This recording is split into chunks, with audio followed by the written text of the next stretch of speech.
Proyekto Helmo.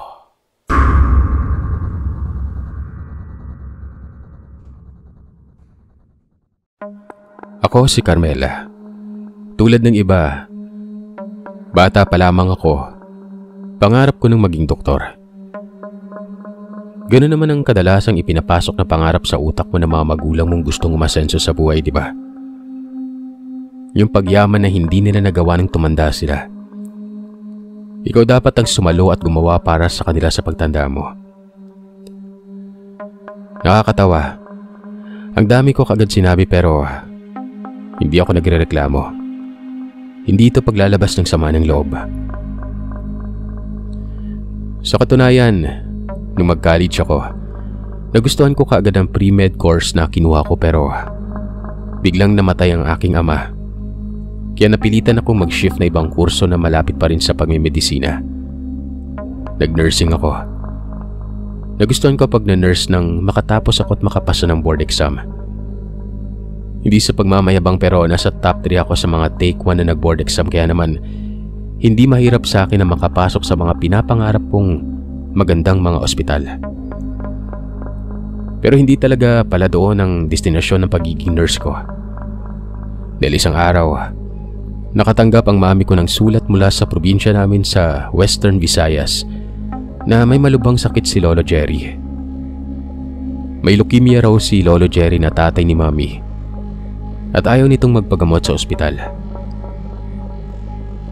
Iyak ng iyak si mami. Hindi niya alam kung paano ipapagamot sa doktor ang tatay niya kasi nasa Maynila siya. Bilang anak, niyakap at pinatahan ko ang sarili kong ina. Bigla siyang nabuhayin at napahawak sa mukha ko. Uuwi ka sa probinsya. Ikaw ang magiging nurse ng Lolo Jerry mo. Malakas at madiin na wika ng mami ko. Para pabilisin ang istorya, umuwi ako sa probinsya pero hindi ko kasama si mami. Ang galing, di ba? Siya yung anak. Dapat kasama ko siya sa pag-uwi para mabuhayan at sumaya lalo ang lolo ko na tatay niya kapag nakita siya. Pero mas inuna ni mami ang negosyo niyang catering business. Buwan ng Hunyo kasi noon. Panahon ng kasalan kaya naman fully book ang kalendaryo ng mami ko. Lumuwas ako pauwi sa probinsya kung saan ako pinanganak. Kabado ako noon kasi nagbarko ako, imbis mag-aeroplano. Nakabook na ako sa barko nung magbubook sana ako ng flight sa airlines. Medyo old school pa rin si mami. Mas masaya raw sa barko. Masaya nga sa barko pero araw ang binilang ko bago ako nakababa sa lupa. Sinalubong ako ng isang kasambahay na may edad na sa pier. Nagpakilala itong si Amor. May kasama siyang driver ng lumang owner ng Lolo Jerry ko. Sumakay kami sa owner at nagsimula na kaming umuwi sa bahay ni Lolo. 7 taong gulang ako nang umalis ako mula sa probinsya namin. 7 taon ako nang makipagwalay si mami sa biological daddy ko na isang dentista sa bayan na ayaw makipagsapalaran sa Manila. Yun ang kwento ng mami ko kaya hiniwalayan niya kaagad si Miguel, ang tunay na pangalan ng daddy ko. Nasa 24 na taong gulang ako nun. 17 taon akong hindi nakauwi pa sa probinsya. Nanibago talaga ako sa itsura ng paligid. Parang yung dating makulay na kapaligiran na nakaguhit pa sa utak ko. Napalitan bigla ng maalikabok, mausok, madawag, kulay sepia at lumang-lumang komunidad. Hindi sa pangmamaliit sa sarili kong probinsya pero mukha na siyang disyerto ngayon sa paningin ko. Disyerto na tinubuan ng mga punong may tinik ang mga sanga at ginawang pugad ng mga hayop na gutom na gutom. Literal yun, Sir Sat, dahil marami akong nakitang mga sobrang payat na mga aso na tila ba naghihingalo sa kalsada. Yung iba, naglalaway na hinahabol ang sasakyan namin. Nakakatakot, nakakalungkot. Wala nang kakulay-kulay ang probinsya namin pag-uwi ko. Walang pinagkaiba sa itsura ng Lolo Jerry ko na naabutan kong nakaratay sa divan malapit sa barandilya ng terasa. Lolo Jerry? Nangilid ang luha ko nang lumod ako sa tabi ng lolo ko. Ako po ito, si Carmela. Naaalala niyo pa ba ako? Bulong ko sa kanya. Tiningnan niya lang ako. Hindi siya kumurap, pero nagbigay ng matamis na ngiti. Ikaw pala si Carmela, ang apo ni lolo. Akala ko sinong mataray na principal yung biglang nagsalita sa likuran ko. Si Amor pala. Hindi niya ako kasambahay. Kapitbahay niya ako kaya ako tumutulong na alagaan siya. Madiin na sabi ni Amor. Nagpasalamat ako kay Amor pero wala na siyang ibang sinabi. Maliban na lang nang tinulak niya ako sa gilid ng terasa para sumilip sa madawag na hardin sa ibaba ng malaking bahay ni lolo. Nagulat ako sa mga nakita ko. May mga tila pulubing nakaupo sa hardin sa ibaba. Lahat sila ay nakatingala sa amin. Nakatanghod na parang mga aso. Pati ang mga upo nila, kawangis ng isang aso na naghihintay ng malalapanon. Gusgusin ang itsura nila pero hindi sila madumi. Mukhang marumi ang mga kasuotan nila kahit na mukhang bagong ligo ang iba sa kanila. Nasa 7 o 8 katao ang nakita ko pero nang ibabaw sa lahat ay yung malaking babae na buhagag ang buhok. Nakakatakot ang mukha niya. Lahat sila napapansin kong walang mga kilay, walang mga kuko at walang guhit sa nguso o tinatawag na philtrum. Binulungan ako kaagad ni Amor. Wag na wag mong babanggitin ng malakas na may karamdaman ng lolo mo. Dahil kapag narinig ka nila. Naputol bigla ang pagsasalita ni Amor nang biglang maglaho ang mga mistulang pulubing nakatanghod sa hardin. Nasaan na sila? Pabulong kong tanong. Sa isang iglap, napahiyaw ako nang makita ko ng iba sa kanila ay nasa itaas na ng mga puno. Halos kapantay na nila ang terasa. Walang kurap na nakatingin sa akin noon. Paano sila nakaakyat ng ganun kabilis? Hindi pa tapos ang pag-uusisa ko nang mapansin kong nawala sila sa itaas ng mga puno at napunta na sa labas ng tarangkahan. Nakatanghod pa rin sa amin ni Amor. Ginapangan ako ng hilakbot. Hindi ko alam kung isang palabas yung nakita ko o parte yun ng pag-welcome sa akin sa pagbabalik sa bahay ng lolo. O sadyang naengkanto ako.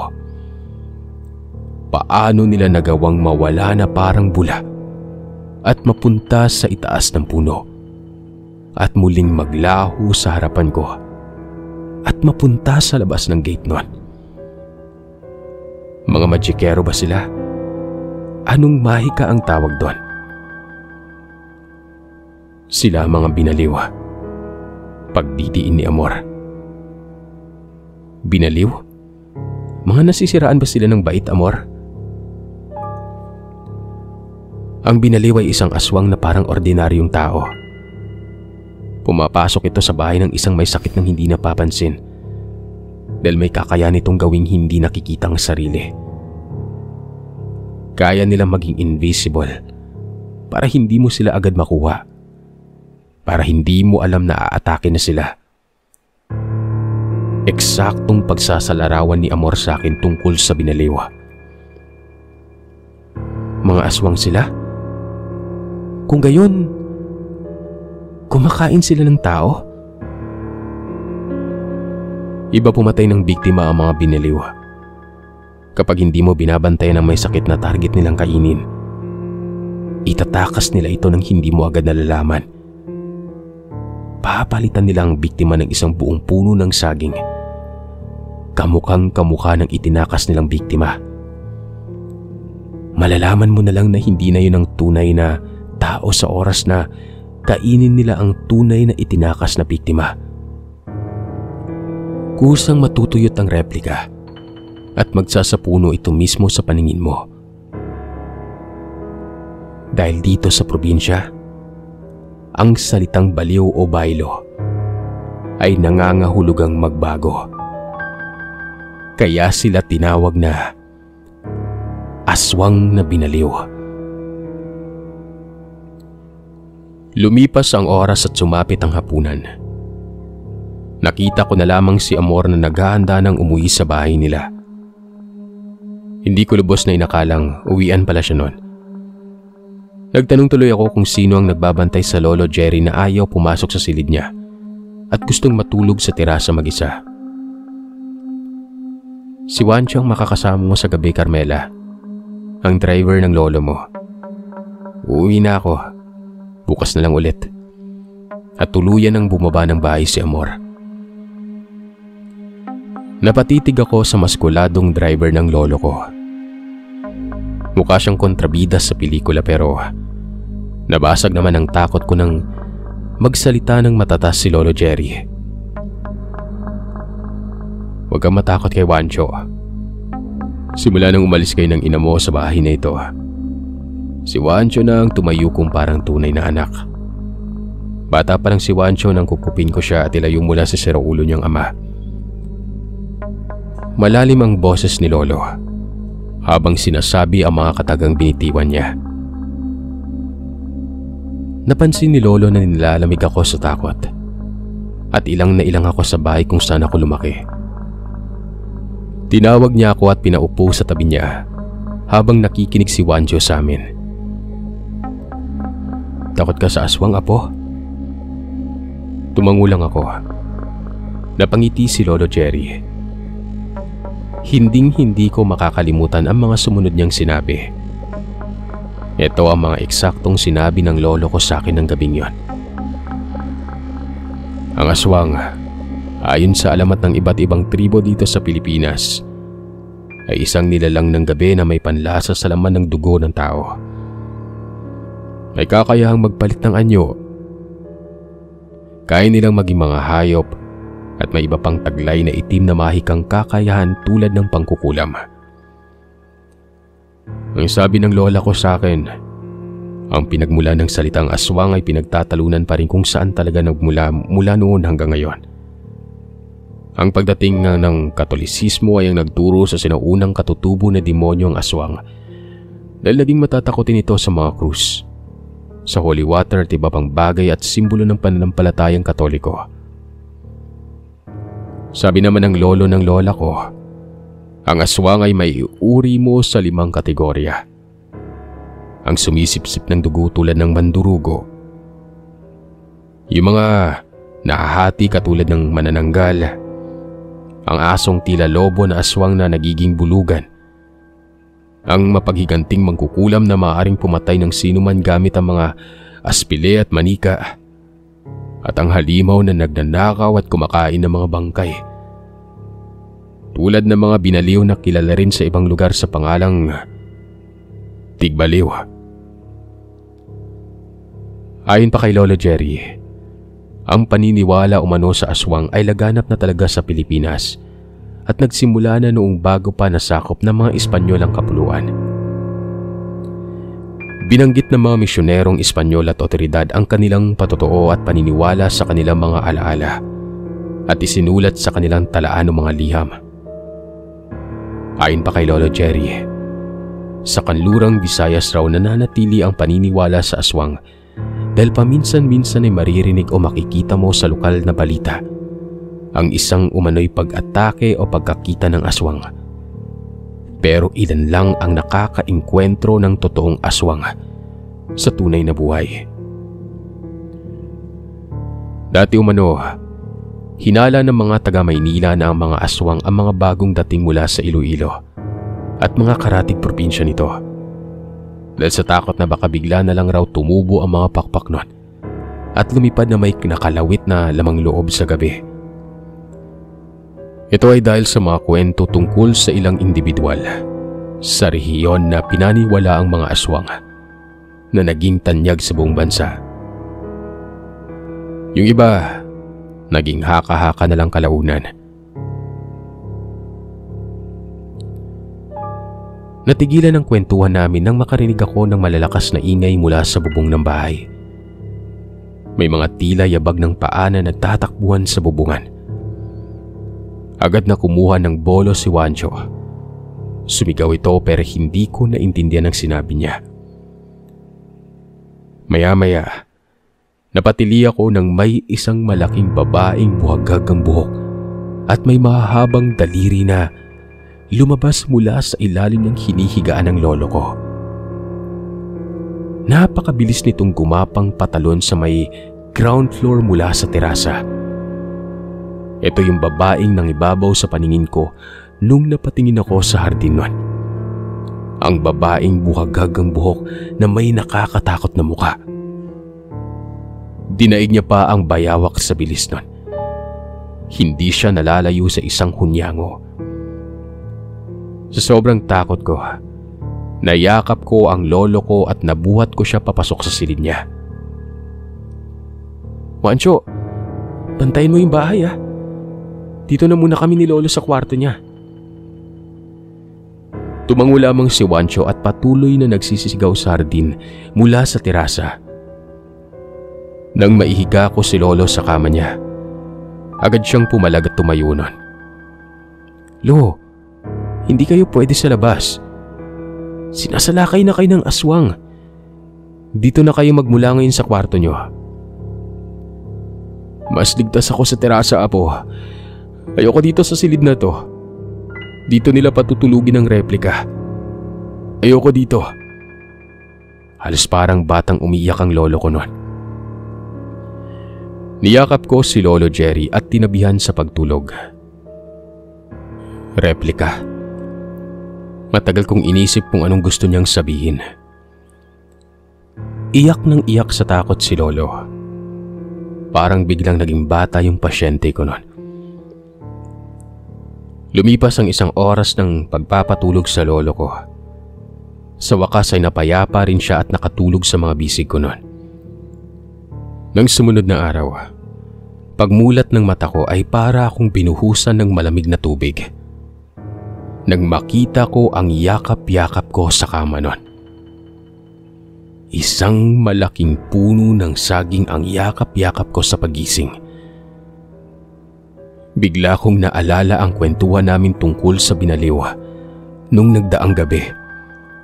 Napasigaw ako sa hilakbot habang parang baliw na hinanap ang Lolo Jerry ko. Lolo Jerry, nasan ka? Nataranta kong tanong sa tiwangwang na kabayan. Halos maloka ako sa takot. Naglupasay na ako sa iyak nang hindi ko mahanap si Lolo Jerry sa buong second floor. Tumungaw ako sa ibaba ng terasa at napamura ako nang makita kong nagtatawanan si Amor, Juancho at ang sarili kong lolo habang nag-aalmusal sa ilalim ng puno ng mangga sa hardin. Galit na galit akong bumaba at kinumpronta ang lolo ko noon. Bakit umiiyak ka? Namumutla pa, Carmela? Tanong sa akin ng lolo kong baliw. Di magandang biro yung ginawa niyo ah. Sino naglagay ng puno ng saging sa kama? Ako. Nakangiting sagot ni Amor habang nakaluwa ang naglalakihan niyang dibdib sa harapan ko. Sa sobrang tikon ko ay hindi na ako nakapagsalita noon. Nag-walk out ako. Literal na naglakad papalabas ng gate at naglakad papunta sa kung saan. Ganun kasi ako kapag galit noon. Imbis na makapagsalita ng masasakit at literal na makapanakit, lalayo na lang ako. Naiyak ako sa sama ng loob. Pinaiyak ako ng hindi magandang biro. Dinala ako ng mga paa ko sa napakalayong lugar hanggang sa makapasok ako sa isang madawag na gubat. Hindi ako tumigil sa paglalakad hanggat hindi naaalis ang pikon sa utak at dibdib ko noon. Natigilan na lamang ako nang makarating ako sa isang hanging bridge.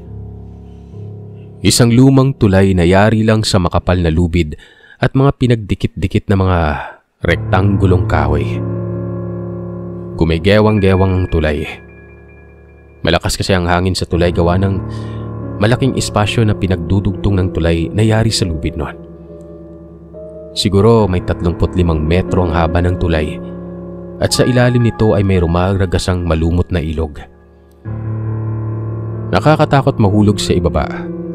Parang maraming engkanto ng tubig at undin na nakatira sa ilalim nito. Sinubukan kong maglakad. Tumawid papunta sa kabila. Pero parang baging na nagduyan ng tulay. Nahilo kaagad ako. Mabuti na lang at 5 metro pa lang ang natatawid ko noon. Umatras ako agad pero natigalgal ako nang makasalubong ko ang isang malaking babae. Nakatayo na siya noon sa bandang likuran ko. Nasa dulo siya ng tulay. Napatitig ako sa mga mata niya pero tila nang hihina siyang umiwas sa tingin ko noon. Ikaw yung babaeng nakita kong lumabas mula sa ilalim ng divan na higaan ng lolo ko kagabi. Ikaw yun. Tamang hinala ko sa babae. Hindi siya kumibo pero alam kong isa siyang aswang. Isang binaliw dahil nang tumingin ako sa pupuntahan ko sanang kabilang bahagi ng tulay, nandun na siya. At ang nakakakilabot sa lahat, hawak na niya sa kamay ang Lolo Jericho na nakatitig lang sa akin noon. Lolo Jerry, huwag kang sumama sa kanya. Patakbo ko sanang hahabulin ng lolo ko pero gumewang-gewang muli ang tulay pero hindi ako nagpalamon sa takot noon. Kailangan kong makuha muli ang lolo ko. Nakaabot ako hanggang sa kabilang dulo pero nang pagtalon ko sa pinakadulo noon, narinig ko ang umiiyak na tawag ng Lolo Jerry na nasa pinanggalingan kong parte ng tulay. Nakita ko si Lolo na nakahiga sa lupang kinakaladkad ng mga taong nakita kong nakatanghod sa hardin kahapon. Ito yung mga tinatawag ni Amor na binaliw na napunta bigla sa puno at sa ilang segundo ay napunta sa labas ng gate. Sila yon. Tangay-tangay na nila si Lolo. Agad akong tumakbo pabalik sa pinanggalingan ko pero hindi ko na naabutan ang mga binaliw. Wala na rin si Lolo sa paligid nun. Tumakbo ako pabalik sa bahay pero hindi ko na alam kung saan ang tamang daanan. Lalo akong naligaw nang biglang dumilim ang langit at nagsimulang umulan. Parang naging pelikulang lahat, Sir Seth. Para akong bida sa isang horror movie na natrap sa kagubatan. Hanggang sa nakakita ko ng pag-asa. Nakita ko si Amor na sumisigaw at hinahanap ako.